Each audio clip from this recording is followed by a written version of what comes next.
નમસ્કાર મિત્રો, આપ સૌનું ફરી એકવાર સ્વાગત છે સ્ટાફ નર્સ માસ્ટરમાં. આપણી ચેનલ પર ફંડામેન્ટલ ઓફ નર્સિંગ અને સાયકેટ્રિક નર્સિંગના પણ મોસ્ટ આઈએમપી ટોપિક્સ અપલોડ કરેલા છે, તો તે પણ જરૂરથી જોજો, તમારી એક્ઝામમાં ખૂબ જ મદદ કરશે.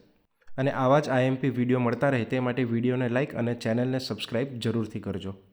હવે કોમ્યુનિટી હેલ્થ નર્સિંગમાં મોસ્ટ આઈએમપી ટોપિક્સમાં સૌથી પહેલો ટોપિક છે હેલ્થ કમિટીઝ, કે જેમાંથી વારંવાર એક્ઝામમાં ક્વેશ્ચન્સ આવતા હોય છે.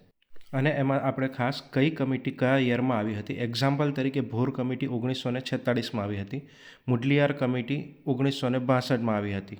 તેવી રીતે બધી જ કમિટીના યર યાદ રાખવાના છે. અને બીજું મેઇન રિકમેન્ડેશન કયું હતું અને કઈ કમિટી કઈ તરીકે ઓળખાય છે. એક્ઝામ્પલ તરીકે ભોર કમિટી ઓળખાય છે health survey and development committee. તેવી જ રીતે મુડલિયાર કમિટી ઓળખાય છે health survey and planning committee તરીકે. તો આ રીતે બધી જ કમિટી તૈયાર કરવાની છે. તેની પછીનો મોસ્ટ આઈએમપી ટોપિક છે નેશનલ હેલ્થ પ્રોગ્રામ્સ, કે પ્રોગ્રામ્સમાંથી આપણી ગવર્મેન્ટ એક્ઝામમાં વારંવાર ક્વેશ્ચન્સ આવતા હોય છે. પ્રોગ્રામ્સ જોઈએ તો જેમ કે national vector borne disease control programme, revise national tuberculosis control programme, આ રીતના પ્રોગ્રામ્સ હોય છે. એની સિવાય બીજા પ્રોગ્રામ્સ જેમ કે mid day meal programme, special nutritional programmes, આ રીતના પણ પ્રોગ્રામ્સ હોય છે. નેશનલ હેલ્થ પ્રોગ્રામ્સમાં ખાસ તે કયા વર્ષમાં લોન્ચ થયા હતા અને જ્યારે રિવાઇઝ થયા ત્યારે તેમાં શું ચેન્જ કરવામાં આવ્યો તે પણ તૈયાર કરવાનું છે. તેની પછીનો આઈએમપી ટોપિક છે ઇન્ડિકેટર્સ ઓફ હેલ્થ, જેમ કે મોર્ટાલિટી ઇન્ડિકેટર્સ, મોર્બિડિટી ઇન્ડિકેટર્સ, આ રીતના ઇન્ડિકેટર્સ ઓફ હેલ્થ આવેલા હોય છે. અને તેની સાથે તેના ફોર્મ્યુલાસ, જેમ કે તમે સ્ક્રીન પર જોઈ શકો છો, ઇન્ફન્ટ મોર્ટાલિટી રેટનો ફોર્મ્યુલા આપેલો છે. તો આ પણ એક આઈએમપી ટોપિક છે. તેની પછીનો આઈએમપી ટોપિક છે ઇમ્યુનાઇઝેશન શિડ્યુલ. હવે ઇમ્યુનાઇઝેશન શિડ્યુલ તૈયાર કરો ત્યારે તેમાં કઈ વેક્સિન કઈ જગ્યાએ અને કેટલા એમએલ આપવામાં આવે છે તે પણ તૈયાર કરવાનું છે. લેટેસ્ટ ઇમ્યુનાઇઝેશન શિડ્યુલ માટે તમે ગૂગલ પર ઇમ્યુનાઇઝેશન શિડ્યુલ એવું લખશો તો પહેલી જ સાઇટ નેશનલ હેલ્થ મિશનની ઓપન થશે અને તે તમે ઓપન કરશો તો ત્યાં તમને લેટેસ્ટ ઇમ્યુનાઇઝેશન શિડ્યુલ મળી જશે. તેની સાથે સાથે કોલ્ડ ચેન પણ આપણે તૈયાર કરવાની છે અને કઈ વેક્સિન કેટલા ટેમ્પરેચરમાં રાખે તે પણ તૈયાર કરવાનું છે. અને આપણી ગવર્મેન્ટ એક્ઝામમાં પણ કોલ્ડ ચેનમાંથી ક્વેશ્ચન પૂછાઈ ગયેલા છે, જેમ કે cold chain used four vaccination is four, તેમાં જવાબ આવે છે ઓપ્શન સી, પોટેન્સી અને એફિશિયન્સી જાળવવા માટે.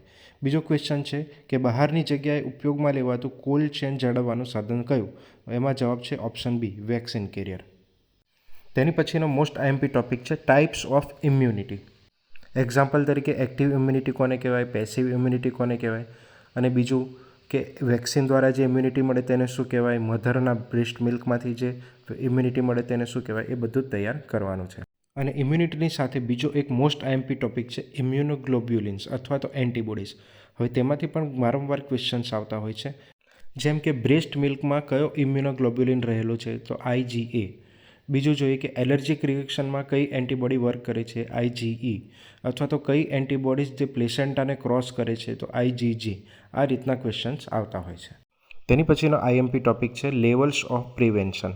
હવે તેમાં બધા જ લેવલ, જેમ કે primordial prevention, primary prevention, secondary prevention, એ બધા જ પ્રિવેન્શનના લેવલ તૈયાર કરવાના છે.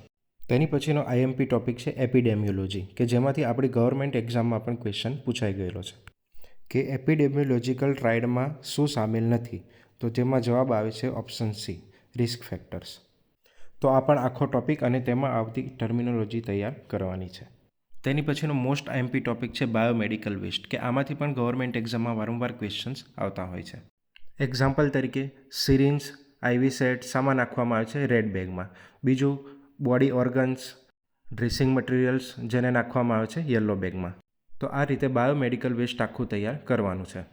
તેની પછી મોસ્ટ આઈએમપી ટોપિક છે હેલ્થ કેર સિસ્ટમ, અને તેમાં પણ CHC કેટલા પોપ્યુલેશન કવર કરે, PHC કેટલા પોપ્યુલેશન કવર કરે તે તૈયાર કરવાનું છે. એની સિવાય સ્ટાફિંગ પેટર્ન અને રેફરલ સિસ્ટમ. એક્ઝામ્પલ તરીકે ફર્સ્ટ રેફરલ યુનિટ કયું છે, તો જે છે CHC, કોમ્યુનિટી હેલ્થ સેન્ટર.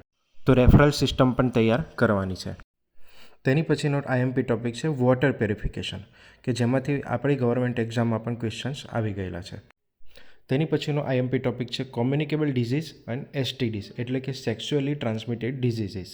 અને જ્યારે પણ આ ટોપિક તૈયાર કરો ત્યારે દરેક ડિઝીઝમાં મેઇન ડાયગ્નોસ્ટિક ટેસ્ટ કયો થાય છે, દરેક ડિઝીઝનો main sign and symptom, incubation period કેટલો, અને દરેક ડિઝીઝની મેઇન ટ્રીટમેન્ટ કઈ, તે ખાસ તૈયાર કરવાનું છે. અને તેની પછી છે નોન કોમ્યુનિકેબલ ડિઝીઝ, જેમ કે ડાયાબિટીસ છે, હાઇપરટેન્શન છે, તે પણ તૈયાર કરવાના છે. તેની પછી મોસ્ટ આઈએમપી છે ઓઆરએસ, અને ઓઆરએસને રિલેટેડ પણ ગવર્મેન્ટ એક્ઝામમાં વારંવાર ક્વેશ્ચન્સ આવતા હોય છે. ઓઆરએસમાં ખાસ તેનું ફૂલ ફોર્મ પૂછાતું હોય છે અને બીજું તેનું કોમ્પોઝિશન, જેમ કે ઓઆરએસમાં સોડિયમ કેટલું હોય છે, પોટેશિયમ કેટલું હોય છે, ક્લોરાઇડ કેટલું હોય છે, તો તેનું કોમ્પોઝિશન ખાસ તૈયાર કરવાનું છે. તેની પછીનો આઈએમપી ટોપિક છે ટાઈપ્સ ઓફ પેરાસાઇટ્સ, અને ખાસ તેમાં તેના સાયન્ટિફિક નામ, જેમ કે રાઉન્ડ વર્મનું સાયન્ટિફિક નેમ છે આસ્કારિસ લુમ્બ્રિકોઇડ્સ. તેવી જ રીતે હુક વર્મનું નામ છે એન્સાઇક્લોટોમા ડિયોડિનલ. તો આ રીતના ગવર્મેન્ટ એક્ઝામમાં ક્વેશ્ચન્સ આવતા હોય છે. તેની પછીનો મોસ્ટ આઈએમપી ટોપિક છે વેક્ટર બોર્ન ડિઝીઝ, અને આમાંથી પણ વારંવાર ક્વેશ્ચન્સ આવતા હોય છે. તેમાં ખાસ કયા વેક્ટર દ્વારા કયો ડિઝીઝ થાય છે, જેમ કે એડિસ ઇજિપ્તી મચ્છર દ્વારા ડેન્ગ્યુ થાય છે, એનોફિલિસ મચ્છર દ્વારા મેલેરિયા થાય છે, ક્યુલેક્સ મચ્છર દ્વારા ફાઇલેરિયા થાય છે. તે ખાસ યાદ રાખવાનું છે. અને તેની સાથે સાથે દરેક ડિઝીઝમાં causative organism, diagnostic test, main sign અને મેઇન ટ્રીટમેન્ટ તે પણ તૈયાર કરવાનું છે. એક્ઝામ્પલ તરીકે મેલેરિયામાં મેઇન કોઝેટિવ ઓર્ગેનિઝમ છે પ્લાઝ્મોડિયમ વાઇવેક્સ અને પ્લાઝ્મોડિયમ ફાલ્સીપિરમ. ડાયગ્નોસ્ટિક ટેસ્ટ થાય છે એમપી મેલેરિયા પેરાસાઇટ ટેસ્ટ, અને મેઇન ટ્રીટમેન્ટ છે ક્લોરોક્વિન. તો આ રીતના બધા જ રોગ તૈયાર કરવાના છે. તેની પછીનો ટોપિક છે ફેમિલી પ્લાનિંગ મેથડ્સ, અને આ પણ એક મોસ્ટ આઈએમપી ટોપિક્સ છે. અને ફેમિલી પ્લાનિંગ મેથડ્સમાં બેરિયર મેથડ કઈ છે, નેચરલ મેથડ કઈ છે, હોર્મોનલ મેથડ કઈ છે, અથવા ઇમરજન્સી કોન્ટ્રાસેપ્શન કોને કહેવાય, આ બધી જ ટેકનિક તૈયાર કરવાની છે. તેની પછીનો મોસ્ટ આઈએમપી ટોપિક છે હેલ્થ કેર એજન્સીસ. તેમાં ઇન્ટરનેશનલ હેલ્થ એજન્સીસ કઈ છે, જેમ કે WHO, યુનિસેફ. પછી નેશનલ હેલ્થ એજન્સીસ કઈ છે, જેમ કે ઇન્ડિયન રેડક્રોસ સોસાયટી, હિન્દુ કષ્ટ નિવારણ સંઘ. આ બધી જ એજન્સીસ તૈયાર કરવાની છે. અને તેની સાથે હેલ્થ કેર એજન્સીનું ફૂલ ફોર્મ પણ પૂછાતું હોય છે, અને કઈ એજન્સી કયા યરમાં એસ્ટાબ્લિશ થઈ હતી, તેનું હેડક્વાર્ટર ક્યાં આવેલું છે, અને મુખ્ય વર્ક કયું કરે છે, તે પણ ખાસ તૈયાર કરવાનું છે. તેની પછીનો આઈએમપી ટોપિક છે ટ્રાયજ સિસ્ટમ અથવા ટ્રાયજ કલર કોડિંગ, જેમાં ઇમરજન્સીમાં કયા દર્દીને પહેલાં સારવાર આપવી અને કયાને પછી આપવી તે નક્કી કરવામાં આવે છે. તેની પછીનો આઈએમપી ટોપિક છે ડોટ્સ થેરાપી. તેમાં ખાસ તેની કેટેગરી 1, 2 અને 3 તૈયાર કરવાની છે. અને બીજું તેમાં ખાસ ફર્સ્ટ લાઇન ડ્રગ્સ કઈ છે, સેકન્ડ લાઇન ડ્રગ્સ કઈ છે, ન્યૂલી એડેડ ડ્રગ્સ કઈ છે, તે ખાસ તૈયાર કરવાનું છે. તેની પછી મોસ્ટ આઈએમપી છે ઇમ્પોર્ટન્ટ ડેઝ, કે જે એક્ઝામમાં વારંવાર આવતા હોય છે. એક્ઝામ્પલ તરીકે વર્લ્ડ કેન્સર ડે છે 4 ફેબ્રુઆરી, વર્લ્ડ ટ્યુબરક્યુલોસિસ ડે છે 24 માર્ચ, વર્લ્ડ હેલ્થ ડે છે 7 એપ્રિલ, વર્લ્ડ એડ્સ ડે છે 1 ડિસેમ્બર. તો આ રીતના ઇમ્પોર્ટન્ટ ડેઝ અલગથી તૈયાર કરવાના છે. તેની પછી મોસ્ટ ઇમ્પોર્ટન્ટ છે ટર્મિનોલોજી, કે આ પણ વારંવાર એક્ઝામમાં આવતી હોય છે, જેમ કે એન્ડેમિક કોને કહેવાય, પેન્ડેમિક કોને કહેવાય, એપિડેમિક કોને કહેવાય, સ્પોરાડિક કોને કહેવાય. બીજા જોઈએ જેમ કે આઇસોલેશન, ક્વોરન્ટીન. આ પ્રકારની ટર્મિનોલોજીસ એક્ઝામમાં વારંવાર આવતી હોય છે. તેની પછીનો ટોપિક છે વિટામિન્સ, અને આ પણ ખૂબ જ આઈએમપી ટોપિક છે, અને આમાંથી આપણી ગવર્મેન્ટ એક્ઝામમાં પણ ઘણીવાર ક્વેશ્ચન આવી ગયેલા છે. તેમાં ખાસ વિટામિન્સના સાયન્ટિફિક નેમ પૂછાતા હોય છે, જેમ કે વિટામિન એનું સાયન્ટિફિક નામ છે રેટિનોલ, વિટામિન B1નું નામ છે થાયામિન, વિટામિન B2નું નામ છે રિબોફ્લાવિન, વિટામિન B3નું નામ છે નિયાસિન. તો આ રીતે બધા જ વિટામિનના સાયન્ટિફિક નેમ ખાસ યાદ રાખવાના છે. અને બીજું એક વસ્તુ ખાસ પૂછાતું હોય છે કે કયા વિટામિનની ખામીથી કયો રોગ થાય છે, જેમ કે વિટામિન એની ખામીથી થાય છે નાઇટ બ્લાઇન્ડનેસ, વિટામિન B1ની ખામીથી થાય છે બેરી, વિટામિન Cની ખામીથી થાય છે સ્કર્વી. તો આ રીતના ક્વેશ્ચન્સ આવતા હોય છે. અને બીજું ખાસ વિટામિન્સ અને તેના સોર્સિસ, કે કયો વિટામિન કયા સોર્સમાંથી મળે છે, તે પણ તૈયાર કરવાનું છે.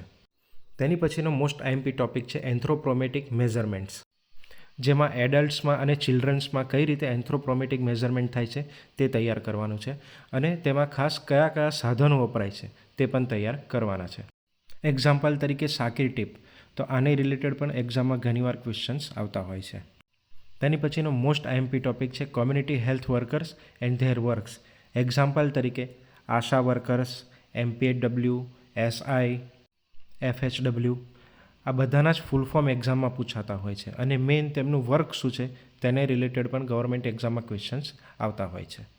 આગળ જતાં આવા જ આઈએમપી ટોપિક્સ તમને મળી રહે તે માટે વિડીયોને લાઇક અને ચેનલને સબસ્ક્રાઇબ જરૂરથી કરજો, તથા તમારા તૈયારી કરતા મિત્રોને પણ શેર કરજો.